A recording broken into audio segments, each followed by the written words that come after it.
ودي طاقية النبر، وتعالى نشوف دوري ابطال اسيا رايح بينا على فين يا سيطرة. قبل كل شيء لا تنسانا من اللايك والفولو والشير، وخلينا نشوف المعلم اللي ما قدرش يرتاح الا لما وقعنا مع اجمد فريق في اسيا.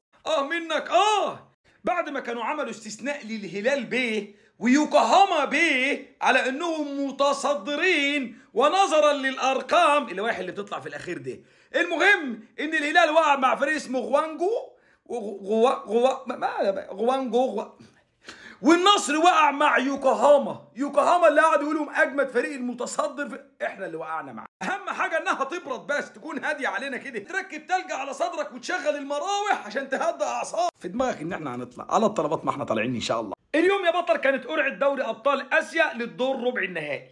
كان نفسي واتمنى من تمنياتي القلبيه ان احنا نلعب مع الفريق التايلاندي ده، ودنيتي كانت حلوه جدا بورورم يونايتد، لكن الاهلي الملكي المحظوظ وقع معاه بنسبه كبيره. خلاص الاهلي الملكي طلع لنصف النهائي بكل سهوله. وبما ان المتصدر بيه الهلالي بيه نظرا لارقامه التي لا تحصى وبطولاته العريقه خلوه متصدر A1 بلس، عارف انت كده زي الايفون برو ماكس، خلوه يلاعب غوانجانجو. الهي يا رب غوانجانجو يجيب لك الكافيه يا بعيد عشان نيتك ده اهي. اللي هيفوز منهم هما الاثنين هيلاعب الاهلي الملكي. يعني بالعربي الولا الهلال احنا عارفين كده وقع مع الولا الاهلي. يعني من الاخر الهلال لو فاز على غوانجانجو ده هيروح يلعب لك الاهلي الملكي، لان الاهلي الملكي في الدور نصف النهائي يقطعوا بعض. روح اليه يا رب لو وقعتوا مع بعض الاهلي والهلال تلعبوا للدقيقه 120 وتلعبوا بلانتيات تهدوا نفسكم هدد الزمن عشان نكونوا احنا مستنيينكم هناك. مصلحتنا يالا مهما كنا متعاطفين، مصلحتنا.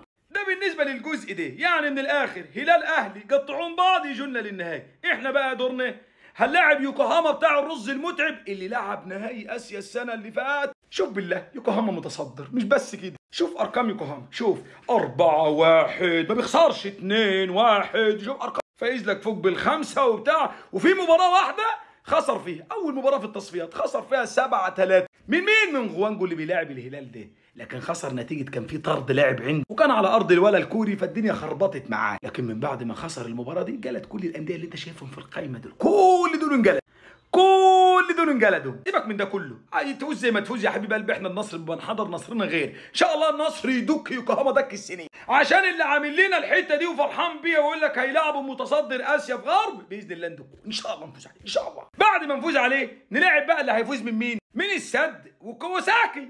بالنسبه لنا الولد السداوي ده بلنتاوي، اكرم عفيف على الطلبات من اكتر اللعيبه اللي تروح تنط في حمام السباحه، اقصد ال 18، يعني من الاخر بلنتاوي السنين هيلاعبنا. الله يسترها علينا من بلنتياتك يا اكرم يا عفيف، الله يسترها علينا من بلنتياتك يا السداوي يا البلنتاوي، باذن الله ربنا ينصرنا عليه. نعدي السداوي نيجي بقى هنا، احنا قلنا واحد من الاثنين دول هيشطب بطاريات يهدوا بعض يقولنا في النهايه. نلاعب الهلال زي البطوله العربيه، نفوز عليه بريمونتادا تاريخيه ونعمل مباراه اسطوريه نفوز بها بالسيناريو ونفوز ببطوله اسيا.